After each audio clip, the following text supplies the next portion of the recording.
Before we get started doing anything, drop a sub. Doing a little experiment here, I just want to say it. Drop a sub real quick. So anyway, my thoughts post Minecraft Live 2025. It was pretty good, I'd say. It wasn't the most hyped thing ever. It wasn't like a whole lot of crazy things got announced, in my opinion. But it was good, in my opinion. For one, let's just start off like I'm just going to talk about the announcements, not really like what they were talking about or anything like that. But this, like the big announcements they made.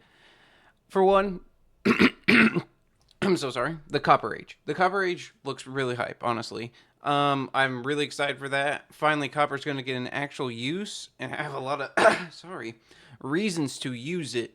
In my opinion, the Copper Golem that is definitely going to be huge for like item management. I feel like not like super high tier redstone players like myself are going to be able to do a lot better like item management like in chest and stuff, and it's gonna be a lot cheaper than getting a bunch of like redstone and huge contraptions just to sort your items through chests. So I'm really excited about the copper golem. Definitely a lot of new the copper items coming out. That's definitely gonna make copper a lot more fun to use in my opinion. And yeah, there's not really a whole lot else to add about that, but finally copper is getting a use. Literally I'm always avoiding copper, and then when I need, I'll just go down to my mine, grab it real quick, and then probably never mine it again in my world. So the fact that copper's getting a lot more uses, it's definitely a bigger incentive to go get copper and save copper up, in my opinion. Next, I would say the kind of only other big announcement was the new snapshot update. And I can't remember what it was called off the top of my head. I literally just watched it. I always forget names. Anyway, basically they're adding the new mob to the sea, the Inoculus.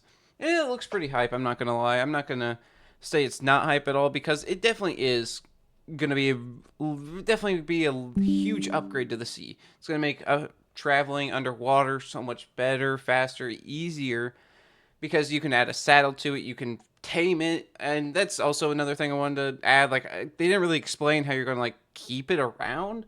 Like, are you gonna have to keep it underwater? I feel like it's just gonna be really hard to lose track of, in my opinion. Or is it gonna follow you, or is it gonna be like I'm assuming it's gonna be like a horse, where it's just gonna like kind of swim away or go away if it's not on a leash or anything. So that was pretty hype, though. I think that's gonna be a huge addition to the game. I don't think anybody's gonna really not like that in the game, to be honest, because for one, it's just helping the player. Like you literally can travel the ocean so much easier now and so much more smoothly.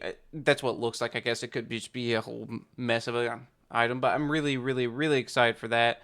Doesn't seem like they're adding too much else to the ocean though. But one thing that really got me hype, which I'll talk about that last, I guess, would be the spear. This is not really what got me hype, but the spear looks a little. I'm kind of iffy on it. The spear is definitely an iffy item for me. Just the fact that it's like, okay, well, it looks all right in my opinion. I just don't ever see anybody really using it or holding it. They're literally just going to use it for a specific moment that they know is coming up. Like the Ender Dragon, for example. Say, or like if you fight the Ender Dragon like a second time, or you're going to like build a max height and fight the Ender Dragon, you're just going to drop on it. It reminds me a lot of like the hammer item, in my opinion. Uh, the like where you fall down and hit it. That's what it reminds me of, but you're like going straight towards them.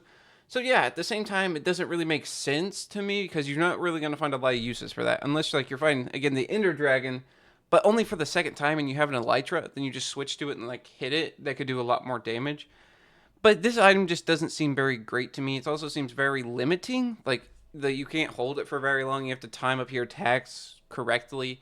It's not like the sword or axe or anything like that where you can just hit one button and you don't really have to worry about anything else. You just know it's going to deal that amount of damage or something like that. So the spear I'm not really too hype on. I know it's like an item they haven't added for a long time, but at the end of the day, it's an item, I guess. But the thing I'm most hype about is the zombie horseman finally getting into survival. Or the zombie horse, I guess I should say. And they kind of just didn't act like this was a big deal at all, which was kind of crazy to me, in my opinion.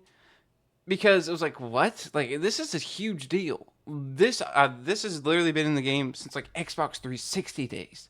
It has never been in survival, and they finally put it in survival. So I'm really excited to see how it works. If you can ride it, I can't remember off the top of my head if you can ride it, but for some reason I don't think you can, even in creative. So yeah, I think it's going to be very exciting. That's kind of no, it's not, zombie horse really isn't a big deal whatsoever.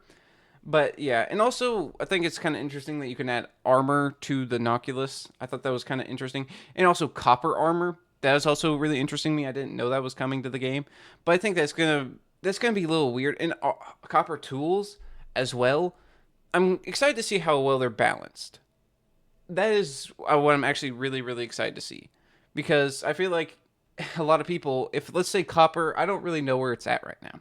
You could be really mad at me at the moment and like be like, hey, well, they obviously said it, but I don't remember. Because what if it has, let's say, better? I feel like it's going to be in between wood and stone, because you don't want copper. Because copper at the end of the day really isn't meant for that. It's the same thing as gold. It really isn't meant for tools and armor. So I'm really very curious to see, like, is it supposed to just be like in between iron and stone? I don't really know. I guess we'll see it. I hope it's balanced well, because yeah, you could see a lot of people using copper tools like in the beginning of the game and not really switching to iron until you have to mine diamonds, and kind of skipping over iron, if that makes sense. Because I feel like as soon as you get iron, you want to switch to that iron pickaxe. But now you're like, well, why don't I just save my iron, because iron has so many other uses in the game, and I just use this copper pickaxe because it's not really too much difference. It's not that much of a difference of speed. And it's a lot cheaper, and there's a lot more copper out there, and I'm not really using copper for a lot of things unless it's building. So that's why I'm very curious to see how they balance that, and with obviously copper armor. But that's just my thoughts. The event was pretty hype, honestly. I really honestly enjoyed it. It was very short, a lot shorter than I thought. It was like 30 minutes, which makes sense. And I feel like it was just a lot of talking of how they think this is going to be added and all that stuff. Also, the shells looked really cool too. I know I didn't really talk about those, but that's also a pretty cool item to talk about as well. Just going to be a lot of decoration, a lot of extra things that you can finally add to the game because of that.